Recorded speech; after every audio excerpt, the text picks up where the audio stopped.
I'm joined now by Labi Williams, an experienced emerging markets, private equity and debt finance executive, to review some of these week's top stories in more detail. And he's joining me virtually from somewhere in the world. Thanks for joining the show, Labi. Great to have you on.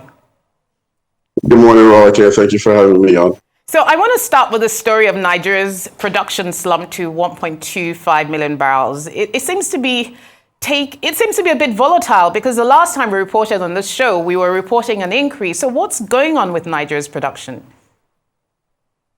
It's a great question, Rolika, and I think an important question at that. I mean, I know we've struggled to boost our oil production levels for a variety of reasons. Some maintenance related, pipeline wise, some theft related, and it remains an issue. Remains very important that we raise these numbers. At 1.25, just to put it in perspective, global oil daily production is about 102 million barrels per day now. So we're relatively low on that scale.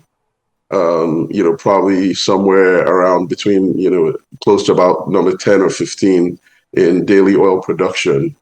And again, to give further context there, you look at a nation like the US, which, historically has been a heavy oil importer, is now the highest producer 6 years in a row in oil production of about 13 million barrels.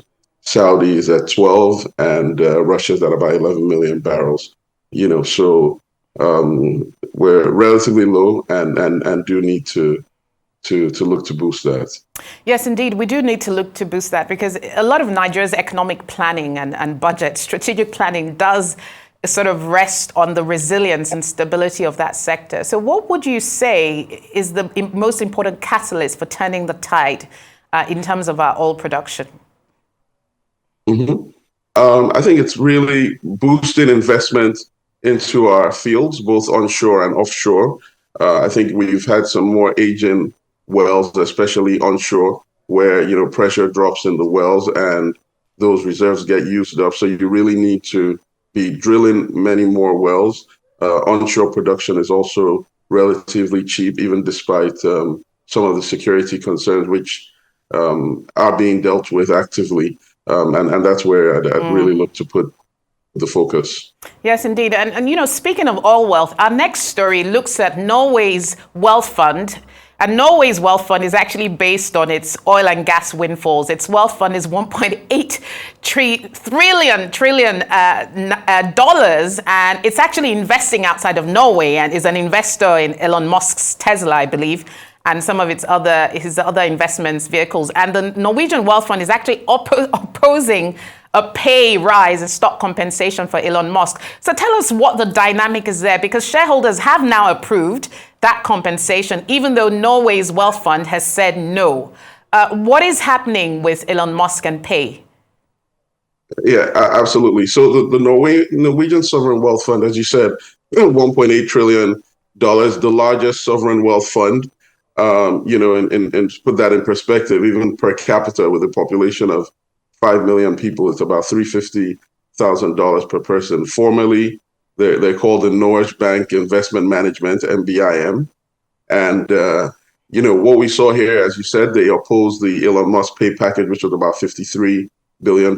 Back in 2018, when it was first brought forward, they had also not approved it, but it went forward then. And as you said, it's been passed again this week, given it was something the wider shareholders approved, despite them being the 8th largest shareholder, owning just shy of 1% of the Tesla business and with a worth of about $8 billion.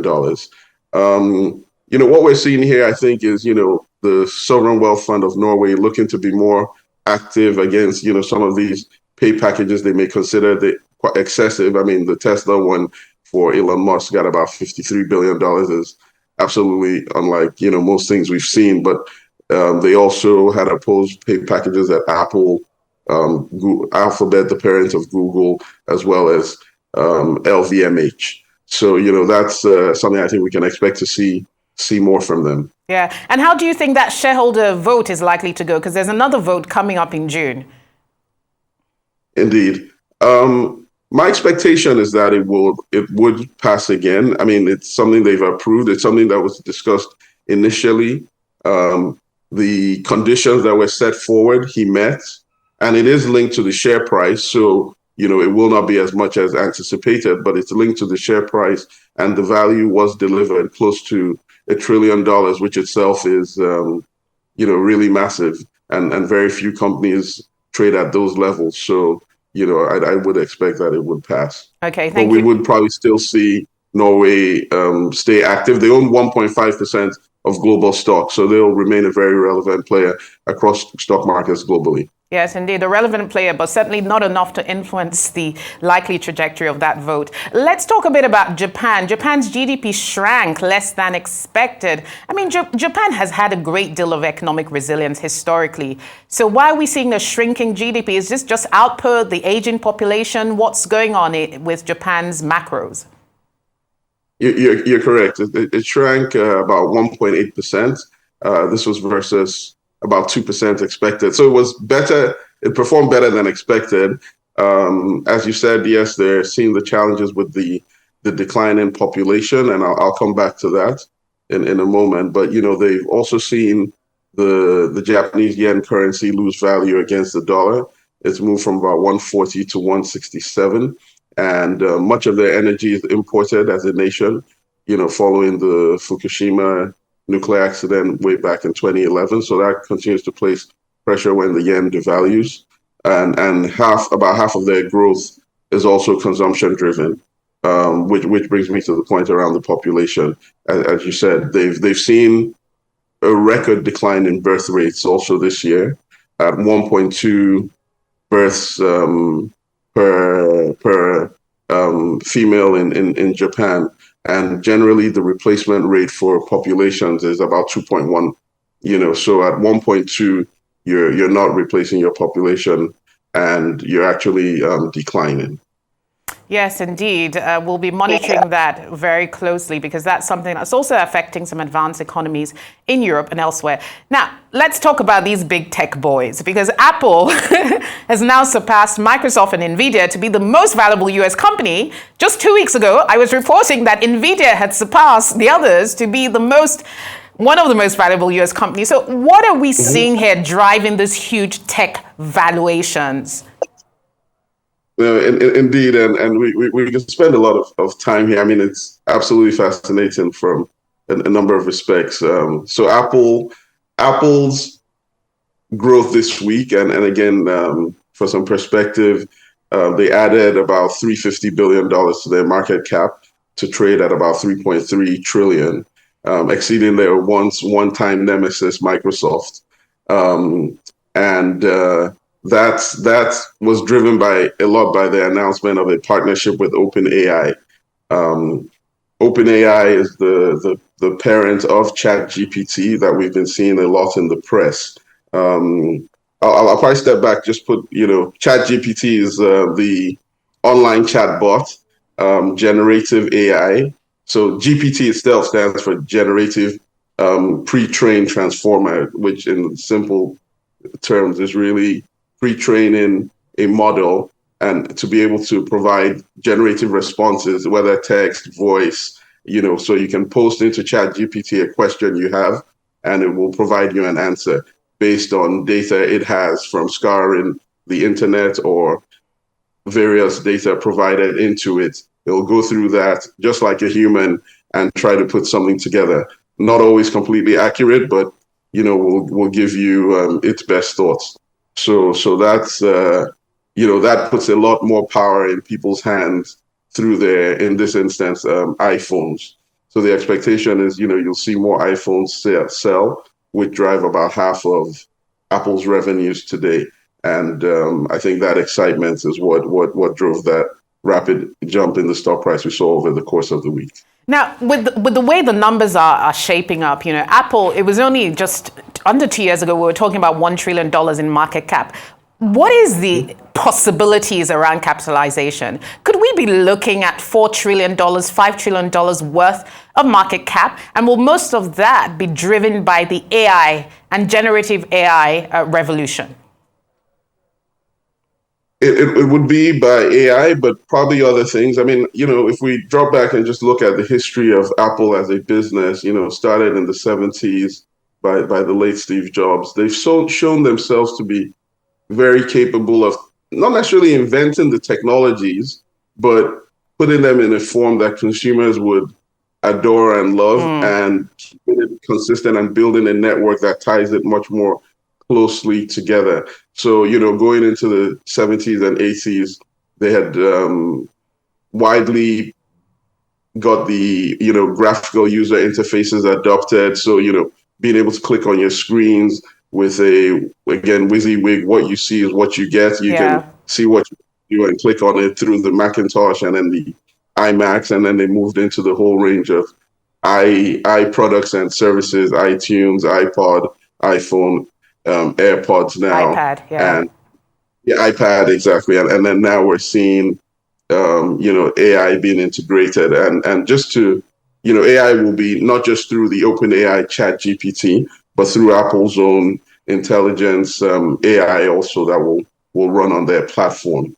But we see, even Sam Altman, who's the CEO of OpenAI, was in Nigeria last year, just about a year ago, interviewed by one of our female tech and he said then, that he saw Nigeria also being at the forefront of AI and adopting technologies rapidly, and through his work at Y Combinator, so he's also seen very attractive tech businesses succeed in Nigeria.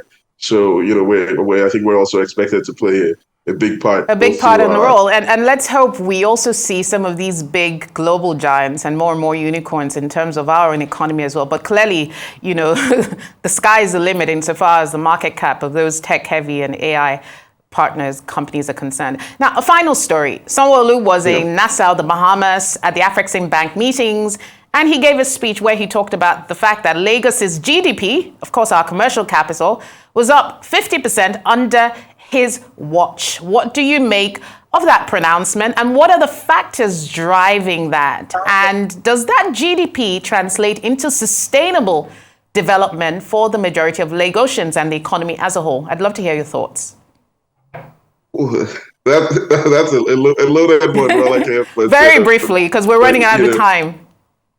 Okay, very good. Okay, so yes, the governor did speak. I believe the talk was titled "Global Africa, Global Lagos: The Role of Subnationals in Driving the Global Agenda," and it's in line with what we've seen from some leading consulting firms, investment firms, looking at cities as anchoring investment, not necessarily countries, but cities across certain regions, and we see Lagos definitely playing that role in Nigeria, at about a third of the country's GDP, and one of the top economies in Africa just as a standalone. So we continue to expect that to be the case, though we would expect and hope for the nation that again other cities around the nation would catch up, because while you're growing, if you also have the influx of the population with urbanization rates definitely increasing across the nation, but if more of that urbanization is at a more rapid pace than Lagos, it may be harder to keep up in providing the goods and services slower than rural migration into the city. Indeed, very good point. Great performance by the state of Lagos. Indeed, kudos to Governor Sanwoolu. And they say on easy lies ahead, that wears the crown. The reward for good work is more work. So we're expecting a lot more. Thank you so much, Labi Williams, partner Karama Capital, for joining us today. Thanks for your views.